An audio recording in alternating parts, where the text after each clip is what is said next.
अस्सलाम वालेकुम रहमतुल्लाह। आज के लेक्चर में हम डिस्कस करेंगे जो स्ट्रक्चर एक्सटिंक्शन को हम डिस्कस कर रहे थे इससे पिछले लेक्चर में, उसी को हम आगे लेके चलेंगे। आज हम ये देखेंगे कि ये जो स्ट्रक्चर फैक्टर होता है, ये स्ट्रक्चर फैक्टर कैसे हेल्पफुल होता है हमें डिक्टेट करने में, हमें ये बताने में कि कौन से क्रिस्टलोग्राफिक प्लेन का, किसी भी क्रिस्टल के कौन से क्रिस्टलोग्राफिक प्लेन का आपके पास डिफ्रैक्शन पैटर्न या पीक आएगी और कौन सी की नहीं आएगी। ये कहता है कि आप अज्यूम करें एक body centre cubic unit cell यानी बीसीसी। तो आपको पता है बीसीसी यूनिट सेल में ये अगर क्यूब है तो इसके दो एटम होते हैं इस यूनिट सेल में। एक एटम इसके बिल्कुल सेंटर में होता है जो कि यहाँ पर होगा, यहाँ पे ये मैं आपको अभी ये निशानदेही कर रहा हूँ। और एक एटम इसके 4 एजेस से, 8 एजेस हैं, 8 एजेस से हर एक जो लैटिस पॉइंट है उस पर एक एटम पड़ा होता है और उसका 1/8 इस एक यूनिट सेल में आता है और हर एक आसपास उसके जो यूनिट सेल होते हैं 1/8 उसमें पार्टिसिपेट करता है। तो आप यूँ कह सकते हैं कि 1/8 वो हो गए मल्टीप्लाई बाई 8 चूँकि एजेस हैं तो ये एक एटम यहाँ से आ जाएगा, तो ये एक एटम ये और एक सेंटर से एटम आ जाएगा। तो हम ये कहते हैं कि टोटल बीसीसी में कितने एटम्स हैं, 2।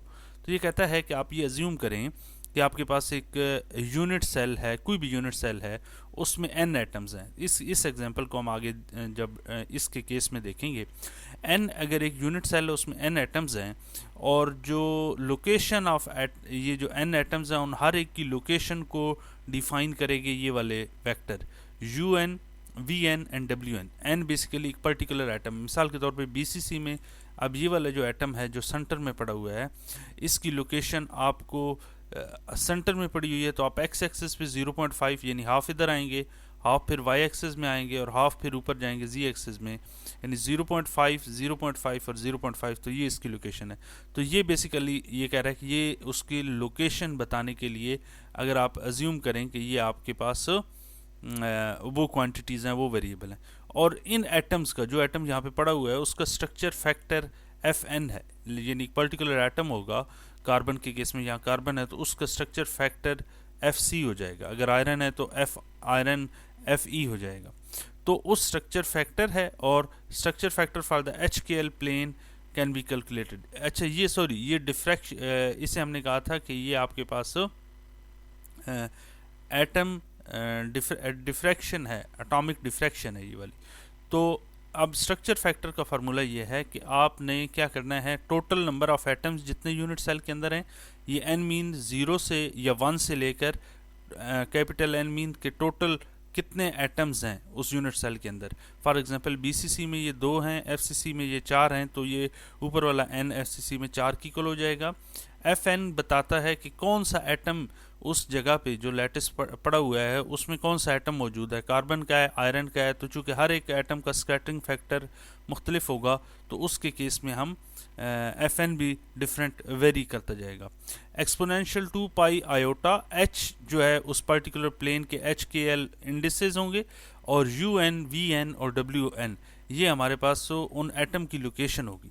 तो अब इसको ना, इस फार्मूले को बेहतर अंडरस्टैंडिंग आपको यहाँ नीचे अभी हम एक एग्जांपल को देखते हैं। कहता है कि आप अज्यूम करें कि आपके पास एक body centre cubic BCC unit cell है। इसमें चूंकि 2 एटम्स होते हैं, मैंने आपको बताया कि एक एटम इसके सेंटर में से और एक एटम इसके 8 एजेस से आता है, तो टोटल 2 एटम्स होते हैं। और जो एजेस पे मौजूद है वो 0 लोकेशन है और जो सेंटर में मौजूद है 1/2 1/2 और 1/2 यानी 0.5 0.5 0.5 लोकेशन है।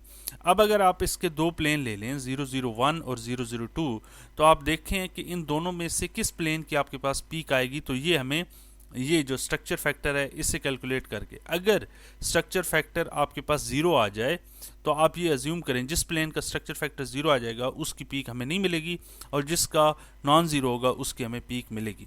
अब F001 को अगर आप देखें तो इसको हमने इस बीसीसी में सेम टाइप ऑफ एटम रखे हैं। लेट्स सपोज सारे के सारे कार्बन हैं, तो हमने कहा कि इनका पहले एटम का जो 0 पॉइंट पे पड़ा है और दूसरे एटम का जो सेंटर में पड़ा है, दोनों सेम एटम हैं तो उनके स्ट्रक्चर फैक्टर दोनों के F हो गए हैं। सॉरी, एटॉमिक डिफ्रैक्शन जो है वो Fn जिसे हमने कहा था वो सेम हो गए हैं, FF कर दिए हैं। अब इनको अगर 001 प्लेन के केस में अगर आप यहाँ पुट करें तो पहले की लोकेशन 000 है, तो यहाँ पर हम करेंगे 0 मल्टीप्लाई बाई 0 0, फिर 0 मल्टीप्लाई बाई 0 0 और 1 मल्टीप्लाई बाई 0, आपके पास 0 आ जाएगा। 1 आपके पास इस प्लेन का इंडिसेस है और 0 इस एटम की लोकेशन है। सिमिलरली इस दूसरे के केस में 0 मल्टीप्लाई बाई 0.5 0 मल्टीप्लाई बाई 0.5 और तो इसके नतीजे में आपके पास यहाँ से भी 0 आ जाएगा, यहाँ से 0 आ जाएगा और यहाँ से 0.5 आ जाएगा। ये 0.5 जब इस 2 से मल्टीप्लाई होगा तो यहाँ पर ये पाई दे देगा। अब इसका आंसर ये -1 आएगा। -1 जब इसमें से माइनस होगा तो ये 0। इसका मतलब ये है कि इसका जो 001 प्लेन है इसका आपके पास स्ट्रक्चर फैक्टर 0 आ गया है। तो ये नहीं, जब आप BCC यूनिट सेल का डिफ्रैक्शन पैटर्न लेंगे तो आपको वहाँ पे इस 001 प्लेन की पीक नहीं मिलेगी। अगर आप अब इस प्लेन 002 BCC के केस में इसकी अगर फाइंड करना चाहें तो इसकी हम यहाँ पे फाइंड कर सकते हैं। उसी तरह है F है, वो उसी तरह लोकेशन 000 और यहाँ पर 0.5 0.5 और 0.5, ये उस लोकेशन को हमने इन इंडिसेस से मल्टीप्लाई किया। यहाँ पे हमारे पास ये 2 पाएगा और ये हमारे पास +1 इसका आंसर आता है। यहाँ पे अगर आप देखें तो ये वाली बात मैं कह रहा हूँ कि अगर आप इसको देखें तो ये f प्लस इसका आंसर 1 आएगा, 1 मल्टीप्लाई बाई f f2f। अब ये चूँकि नॉन ज़ीरो है तो हम यूँ कह सकते हैं कि इसका डिफ्रैक्शन पीक्स मिलेगी। यानी कहने का मकसद ये है कि सारी डिस्कशन से हमने ये अंदाज़ा लगा लिया, ये अंडरस्टैंड कर लिया कि हमें कौन से स्ट्रक्चर फैक्टर के थ्रू कैसे पता चलेगा कि किस एटम की या किस क्रिस्टल स्ट्रक्चर की पीक आएगी और किसकी नहीं आएगी। अब अगर हम आगे चल के देखें तो आपको एक जनरल रूल हम जो जनरली इस स्ट्रक्चर फैक्टर को से कैलकुलेट करने के बाद हमने देखा कि जो BCC है उसके इन प्लेन्स की जो यहाँ पे 110 200 211 इन सारे प्लेन्स की पीक्स हमें मिलती हैं। तो अगर आप इनको देखें तो ये इवन ऑड है, ये भी ऑड है और ये इवन है, ये इवन है और ये आपके पास इवन है और ये भी। तो ये नहीं, कहीं पे ऑड इवन मिक्स हैं, कहीं पे सिर्फ इवन है, यहाँ फिर ऑड इवन मिक्स हैं। तो ये नहीं, हम ये कह सकते हैं कि BCC में जो मिक्स्ड प्लेन होंगे उनकी पीक्स आएंगी और जहाँ पे FCC में दोनों सेम होंगी, या वो सारे के सारे इवन होंगे, सारे के सारे या ऑड होंगे। यहाँ भी इवन आपको नज़र आ रहा है, यहाँ ऑड है, यहाँ इवन है, यहाँ ऑड है। तो ये जनरली एक पैटर्न हमें इस कैलकुलेशन के बाद मिला कि BCC के कौन से प्लेन हमें डिफ्रैक्शन पीक देते हैं और FCC के कौन से प्लेन हमें डिफ्रैक्शन पीक देते हैं। तो इन ऑब्जर्वेशन के बाद एक जनरल रूल सा बनाया गया और वो इस समरी में मैं आपको दिखाता हूँ। वो ये कहता है कि अगर सिंपल क्यूबिक है तो सिंपल क्यूबिक का तो हर एक प्लेन जो है डिफ्रैक्शन पीक देगा, यानी उसकी पॉसिबिलिटी है, कोई भी ऐसा प्लेन नहीं होगा जो नहीं देगा। लेकिन अगर बेस सेंटर है तो उसका H और K अनमिक्स्ड होंगे, ठीक है, तो उसकी पॉसिबल होगी, और जिनमें वो मिक्स्ड होंगे उनमें पीक नहीं आएगी, यानी डिफ्रैक्शन पीक एब्सेंट होगी अगर बेस सेंटर होगा और उसमें H और K मिक्स्ड होंगे। HKL है ना, तो HK मीन पहला और दूसरा।